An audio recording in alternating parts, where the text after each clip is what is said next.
So let me ask you this. Have you ever had a patient that literally sucked the energy out of the room? Every time you go to their room to answer the light or give them their meds or get their vitals, you got stuck in a fucking abyss of that patient. I have this patient. First of all, I can't understand not a fuck thing she's saying. I just nod and say, yes, God is good every once in a while, and she thinks the world of me. She's always whining about the most ridiculous shit.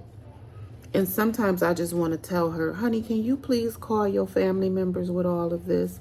I have 20 people to medicate, make sure their wounds are dressed and cleaned, treat, document, keep off the floor, keep on this side of living, monitor their vitals, monitor their labs, do all their physician's orders, talk to their family members on the phone when they are feeling guilty.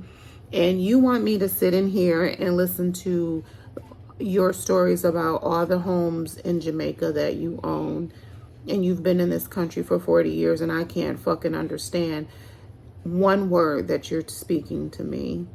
And then you're crying about who knows what. You refuse half of your medications. I mean, clearly. Have you guys ever felt like that? Or am I the only one? Maybe it's just time for me to retire. Because sometimes I feel like the compassion has just been oozed and sucked out of my body. I don't know. Have you guys ever thought about like some of your diabetic or cardiac patients that eat whatever the fuck they want to eat? Have you ever just wanted to tell them, bitch, you're like this because you have no self-control over what the fuck you put in your mouth? Or is that just me? It could just be me. But I have this patient. She's about 400 pounds. She never gets up out of the bed. She is the epitome of getting ready to be on my 800-pound life. But anywho, I digress. She's diabetic. She has wounds. She's has COPD. So, bitch can't breathe. She eats whatever the fuck she wants to eat. She has 2 boxes of snacks on either side of her bed. It takes us to roll her over so that I can do her dressing. Roll her over so she can be changed. And she just doesn't care. Every other day, she's got a new ailment. She is literally on every PRN medication. Eye drops, inhalers, diabetic. I'm literally in that room for about an hour. And you know I only have 8 for 20 patients. Anywho, do you ever just want to tell patients, maybe if you would stop eating like a fucking teenager, you can heal from something? Or is that just me? It could just be me.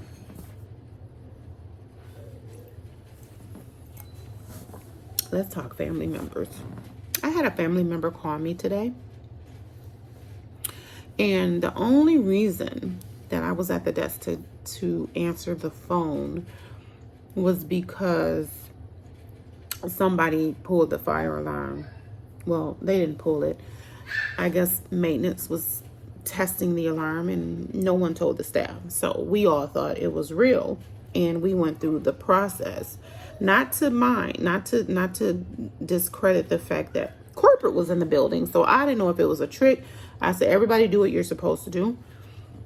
So we're all pushing all the stuff into the rooms. I locked my cart, shoved my cart into a room. The little wandering man, I put him in one of my rooms. He's not even on my hall, mind you, but he was wandering down my hall.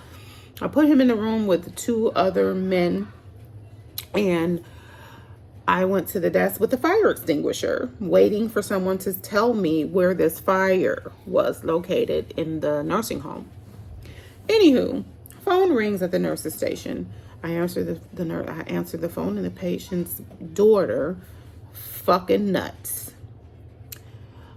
I was there with my mom yesterday, and I want to know what you guys are doing for the edema in her ankles.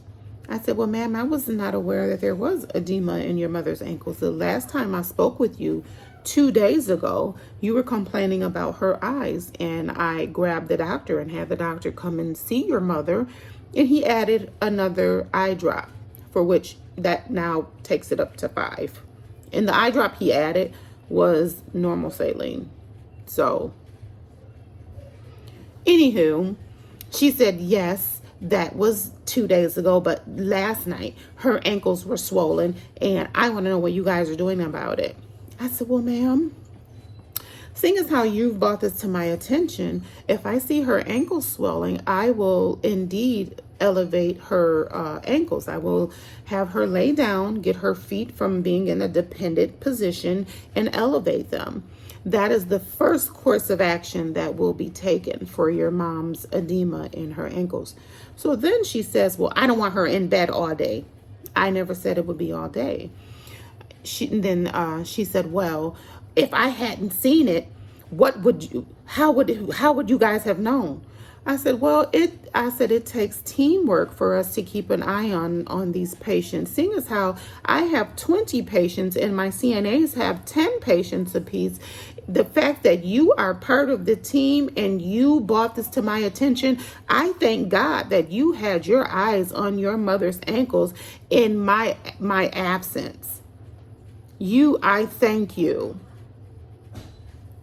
And then I told her, I said, so from this point on, I will report this to the oncoming shift, and we will all be monitoring your mother's ankles for edema.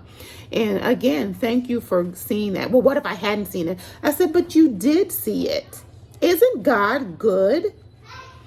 And I told her, I said, so now that you've reported this and I'm going to be looking for it, I am now going to get off of the telephone because I have to continue my med pass to the other 19 people. I've already given your mother her medication. And, oh, you know what? I think I see your mother going by in her wheelchair. So I am going to get off the phone so I can monitor her ankles. Thank you so much. Have a nice day. Bitch, take your mama to the house. Let me say this about the family members. You opt out of home care where your mom could have one nurse to herself or one nurse and one CNA to herself.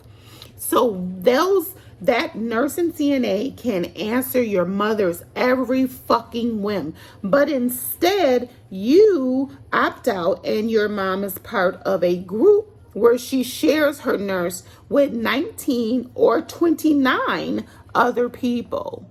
Now, if you did not want your mom to have to wait her turn, then you should have took her home, bitch. Do y'all ever want to say that? Or is that just me?